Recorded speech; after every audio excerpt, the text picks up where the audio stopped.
Rise and shine on Australia's Vision Christian Radio.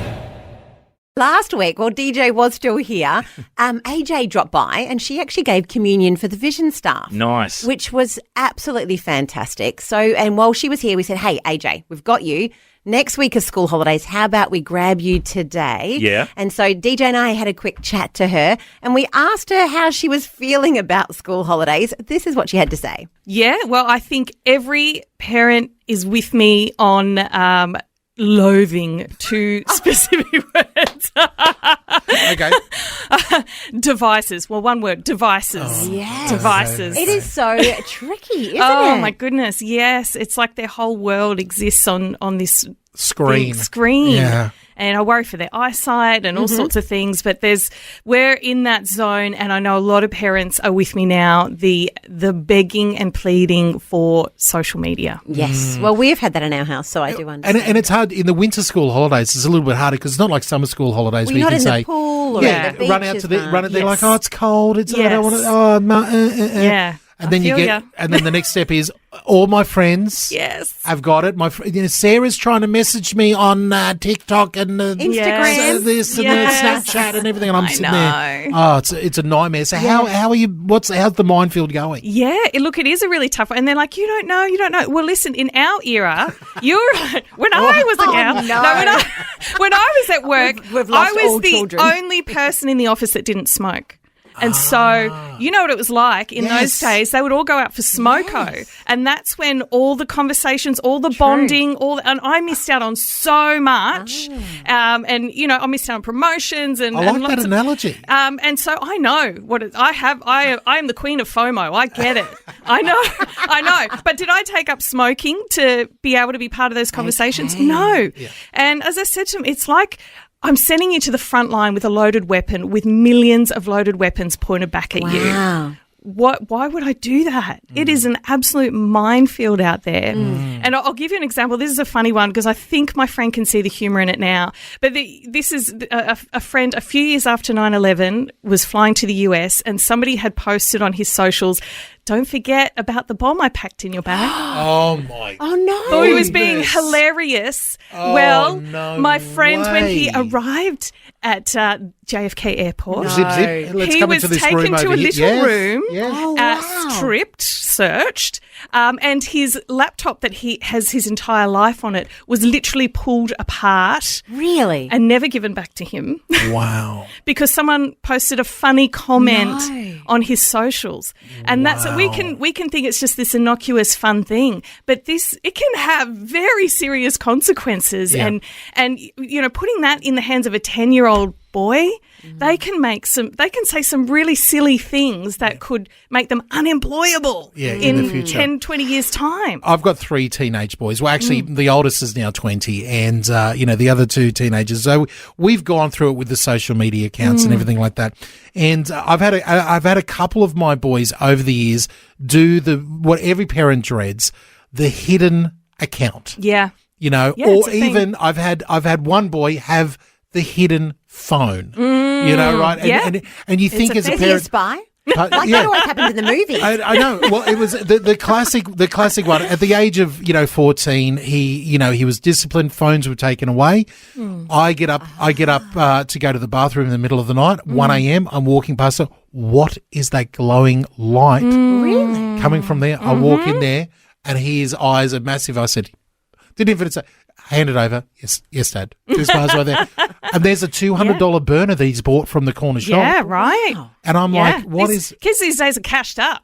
I wouldn't be lucky to have $10 in my pocket. And then another time, I had another time where, I'm like, where did this phone come from? Oh, Billy Bob has got 2 spare phones and he's, so there's phones everywhere, devices everywhere, accounts everywhere. Loaded weapons, I call them. How are we supposed to combat all of this? Yeah, that's right. This is a unique time in history because, our kids know more about online stuff than we do, even though we're, pursuing You try it. to be tech savvy. Yeah, that's right. And actually, Michelle Mitchell, a parenting expert, she shared a video recently about a girl had shared on TikTok explaining to kids how to hide these apps on their phones. Like, yeah, they're a step ahead of us, and it's really hard as a parent to shield your children and help them understand, yeah, look, you know a lot more about some stuff than I do, but I know a lot more about long-term consequences than you do. And we now know, I think it's like from the age of 10, children can be held criminally responsible for things posted online, which is an incredible responsibility for kids that, are still struggling to remember what shirt they're wearing to school today. That's incredible responsibility to put on a 10-year-old shoulders. And we should do everything in our power to protect them from that because they are not ready for that kind of responsibility. A lot of grown-ups aren't ready for that responsibility. Well, that is true. Right? Amen. Social media is a minefield. When you're talking to the kids then, what sorts of things do we talk about? Obviously, there needs to be a conversation. Yes. But they know the why behind the, hey, we don't do this in our family. Yeah, absolutely. We've shared these stories. I know Scott Pape shared on his Facebook recently about a scenario that happened to a really nice 14-year-old boy, captain of his sports team, and he thought he was in conversation with a really attractive teenage girl, but it turned out it was a creepy 40-year-old man who he had sent some inappropriate photos to. And it cost him everything. It absolutely destroyed his life. And, and that was a really nice, smart, well-liked kid who was caught out in something that these people can be so convincing, and it's getting harder and harder to spot scammers. And so, we need to be aware. If once your child is in those teenage years, and you're like, okay, it's like holding back a tidal wave with your bare hands. Okay, well, let's allow you to have it, but you must be friends with Nana and your aunties, and everything that you post. Just keep in mind that Nana is going to see it, and any conversation. I will be doing spot checks on your phone, and that's going to, so make sure that anything that you post, any conversations, you think they're private, but they're not. Even on things like Snapchat, there was a well-known AFL player recently. He had posted some things on Snapchat because you think they disappear after seconds. Oh, no. Someone had screenshotted them, sat on them for 5 years, waited until this guy had a media profile, and then shared them publicly. And the shame was on this AFL player. Was, I think, who is this creepy person screenshotting really private things about someone and waiting to pounce? No one really talked about that. No. But this poor AFL player, he posted these things when he was a teenager, and he had to make a public apology as a grown-up for things that he posted 5 years ago. And so we need to be really open about these conversations with our kids about it's really hard to help kids understand consequences when they're so young, but it's so important to have those conversations. And in those younger years too, get in lockstep with the other mums in your communities, because I know, our boys, their friends all had TikTok and stuff from grade 3 or grade 4. The horse has bolted. We need to all be in lockstep and say, hey, I'm not going to let my kid have this. Let's all promise, because then, they're going to stay on, if we say messenger kids, because then we see every message that they send. Let's all be in on that, because we only get one shot at this, guys. This is literally life and death. Words, as we know, have the power of life and death. And so, and we are the shields of our kids. And it is hard sometimes. We have to be the mean mum.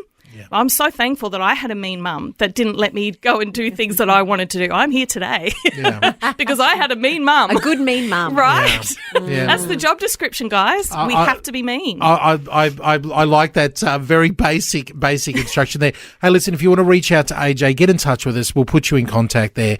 And, if you've got any questions around that. AJ, great encouragement this morning, especially during these school holidays. Thanks for taking time to listen to this audio on demand from Vision Christian Media. To find out more about us, go to vision.org.au.